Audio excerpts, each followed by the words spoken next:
Movie के शुरू में स्टारशिप एवलॉन दिखाया जाता है जिसने 30 साल का सफ़र तय किया है जो कि ज़मीन से एक दूर दराज सियारे होमस्टेड 2 की तरफ जा रहा है। ज़मीन और इस सियारे के दरमियान फासला तकरीबन 120 साल का है। स्टारशिप का स्टेटस ऑटो पायलट है, यानी इसे परवाज़ के लिए किसी पायलट की ज़रूरत नहीं है। शिप में क्रू की तादाद 258 है जबकि 5000 पैसेंजर्स सवार हैं। क्रू और पैसेंजर्स हाइबरनेशन की हालत में हैं। सीन शिफ्ट होता है और दिखाया जाता है कि बहुत सारे एस्टेरॉयड्स स्टारशिप की तरफ बढ़ रहे हैं। एस्टेरॉयड्स स्टारशिप से टकराते हैं और आग लग जाती है, लेकिन ये एक जदीद किस्म का जहाज़ होता है जो कि ऑटो रिपेयर कर सकता है, लेकिन ऐसा नहीं होता है, जिसकी वजह से एक पैसेंजर जिसका नाम जिम है हाइबरनेशन से जाग जाता है। आर्टिफिशियल वॉइस उसे बताती है कि हम होमस्टेड 2 से सिर्फ 4 मंथ्स की दूरी पर हैं। जिम कुछ देर अपने रूम में जाकर रेस्ट करता है, फिर तैयार होकर दूसरे पैसेंजर से मिलने जाता है, लेकिन जब वो कॉन्फ्रेंस रूम में जाता है तो परेशान हो जाता है क्योंकि वहाँ उसके सिवाय कोई दूसरा शख्स नहीं है।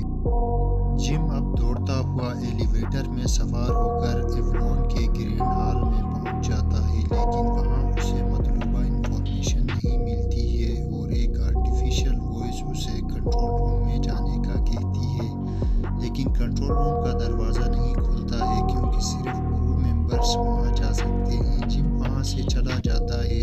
चलते चलते वो एक जगह पहुंच जाता है जिसे तारामंडल कहा जाता है।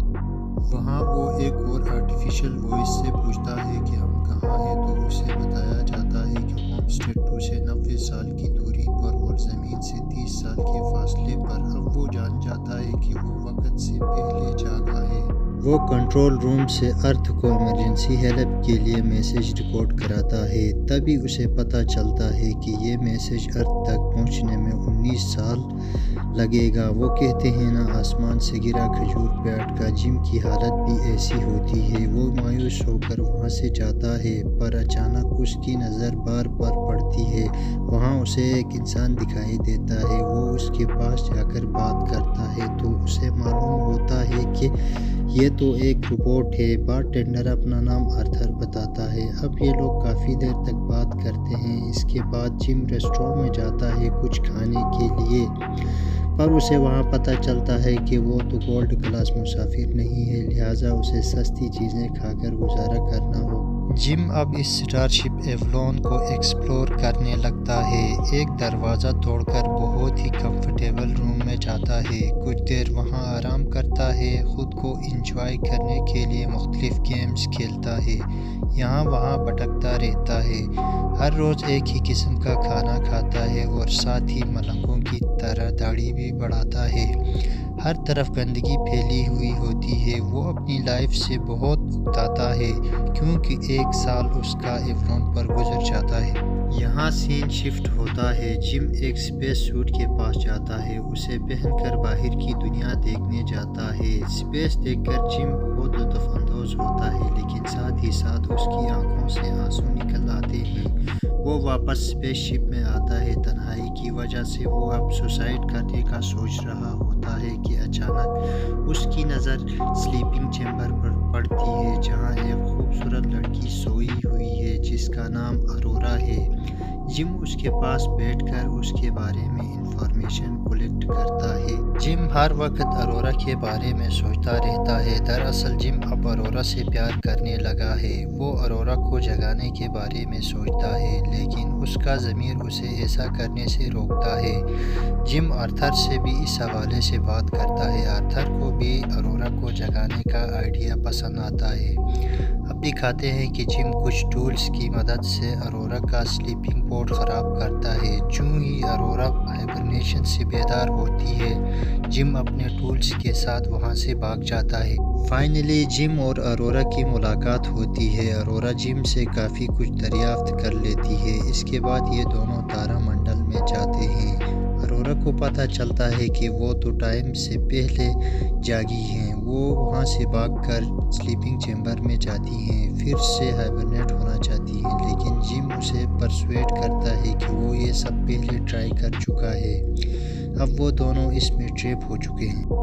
یہاں سین شفٹ ہوتا ہے، دونوں ریسٹوران میں جاتے ہیں، لیکن ارورا نوٹس کرتی ہے کہ جم کا کھانا کچھ خاص نہیں ہے اور جم سے پوچھتی ہے تو پتہ چلتا ہے کہ جم تو پچھلے 1 سال سے یہی کھانا کھا رہا ہے۔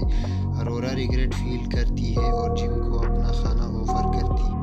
اس کے بعد یہ دونوں اپنی لائف کو انجوائے کرتے ہیں، دونوں ڈانس کرتے ہیں، گیمز کھیلتے ہیں، اسپیس کو ایکسپلور کرتے ہیں، دونوں ایک دوسرے کے کافی قریب آتے ہیں۔ فائنلی جم ارورا کو پرپوز کرتا ہے اور ارورا اسے ایکسیپٹ کرتی ہے۔ ارورا کا برتھ ڈے سیلیبریٹ کیا جاتا ہے۔ بعد کے سین میں ارورا اور آرتھر بار میں ہوتے ہیں، جبھی آرتھر ارورا سے کہتا ہے کہ جم اس سے ملنے کے لیے بہت بےتاب تھا اور اسے جم نے جگایا ہے۔ اس کے بعد ارورا پھوٹ پھوٹ کر روتی ہے۔ ارورا جم کے ساتھ تعلقات ختم کرتی ہے۔ اب ان دونوں میں کافی دوری آ چکی ہوتی ہے۔ ایک رات ارورا جم کو جان سے مارنے کے لیے اس پر حملہ کرتی ہے، لیکن اس خیال سے کہ وہ اسپیس شپ میں اکیلی رہ جائے گی وہ جم کی جان بخشتی ہے۔ اسپیس شپ کے اندر کافی خرابی آ چکی ہے۔ جم ایلیویٹر میں پھنس جاتا ہے، جبکہ ارورا کھانے کے لیے انٹری کرتی ہے تو مشین سب کچھ باہر پھینک دیتی ہے۔ اب دکھاتے ہیں کہ ڈیفالٹ بڑھنے کی وجہ سے اسپیس شپ کا کیپٹن منکوسکو بھی اپنی سلیپنگ پوڈ سے جاگ جاتا ہے۔ منکوسکو جم اور ارورا کو بتاتا ہے کہ 2 سال پہلے ایسٹرائڈز اسپیس شپ سے ٹکرائے تھے، جس کی وجہ سے اسپیس شپ میں خرابی پیدا ہوئی ہے۔ کیپٹن ارورا کو بتاتا ہے کہ جم نے اسے مجبوری کے تحت جگایا ہے، کیونکہ ڈوبتے ہوئے شخص کو تنکے کی سہارے کی بھی ضرورت ہوتی ہے۔ کیپٹن کی حالت کافی خراب ہوتی ہے، کھانسی کے ساتھ خون نکلتا ہے۔ دوسری طرف اسپیس شپ کی لائٹس آف ہوتی ہیں، اسپیس شپ اپنی گریوٹی کھو دیتا ہے، جم ہوا میں تیرنے لگتا ہے۔ ارورا سوئمنگ پول کے اندر ٹریپ ہوتی ہے۔ تھوڑی دیر تک لائٹس واپس آ جاتی ہیں اور تمام چیزیں نارمل ہو جاتی ہیں۔ کیپٹن کی حالت پہلے سے زیادہ بگڑ جاتی ہے تو اسے میڈیکل پورٹ میں ڈالا جاتا ہے اور پتہ چلتا ہے کہ وہ تو کچھ دیر کا مہمان ہے اور جلد ہی مرنے والا ہے، لیکن کیپٹن مرنے سے پہلے اپنی آئی ڈی جم کو دیتا ہے۔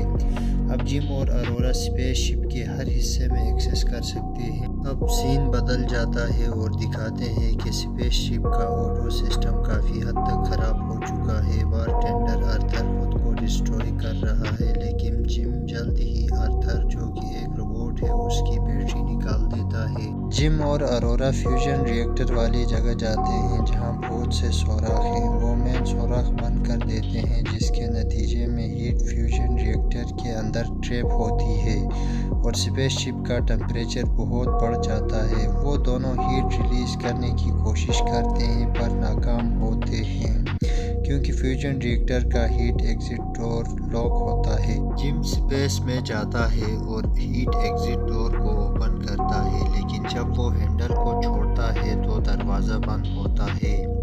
اب جم سمجھ جاتا ہے کہ اسے ہینڈل کو پکڑے رہنا ہوگا۔ دوسری طرف ارورا جم کو واپس آنے کا کہتی ہے، لیکن جم کہتا ہے کہ جہاز کے پیسنجرز کی لائف خطرے میں ہے اور وہ ایسا نہیں کر سکتا ہے، جس پر ارورا کہتی ہے کہ "If you die, then I die"۔ آخر ارورا لیور کھینچتی ہے اور ہیٹ ساری باہر نکلتی ہے۔ جم کی اسپیس سوٹ سے اٹیچ روپ کٹ جاتی ہے اور جم خلا میں گر جاتا ہے۔ ارورا جلد ہی اسپیس سوٹ پہن کر خلا میں چھلانگ لگاتی ہے اور جم کو رسی سے پکڑ کر اپنی طرف پل کرتی ہے، اسے لے کر اسپیس شپ میں آ جاتی ہے اور اسے میڈیکل پورٹ میں ڈالتی ہے اور ہر طرح کی ٹریٹمنٹ کی اجازت دیتی ہے، لیکن اے آئی وائس جم کو مردہ ڈکلیئر کرتی ہے۔ لیکن اچانک سے جم کی سانسیں چلنے لگتی ہیں اور وہ آنکھیں کھول دیتا ہے۔ اب وہ خطرے سے باہر ہوتا ہے۔ ارورا اس قدر خوش ہوتی ہے کہ وہ جم کو کس کرنے لگتی ہے۔ جم ارورا سے کہتا ہے کہ اس نے ایک سلیپنگ پوڈ تیار کیا ہے، اب ارورا دوبارہ ہائبرنیشن میں جا سکتی ہے، لیکن ارورا اب جم کے بغیر نہیں رہ سکتی ہے۔ وہ اپنی زندگی جم کے ساتھ گزار گزارنا چاہتی ہے اور جم اروڑا کو رنگ دے کر شادی کے لیے پرپوز کرتا ہے۔ مووی کے اینڈ میں دکھایا جاتا ہے کہ 88 سال بعد جہاز کے تمام مسافر جاگ جاتے ہیں اور انہیں پتہ چلتا ہے کہ کیسے جم اور اروڑا نے اپنی زندگی گزاری اور مسافروں کی جان بچائی۔ جہاز میں ہر طرف پودے اور ہریالی نظر آتی ہے۔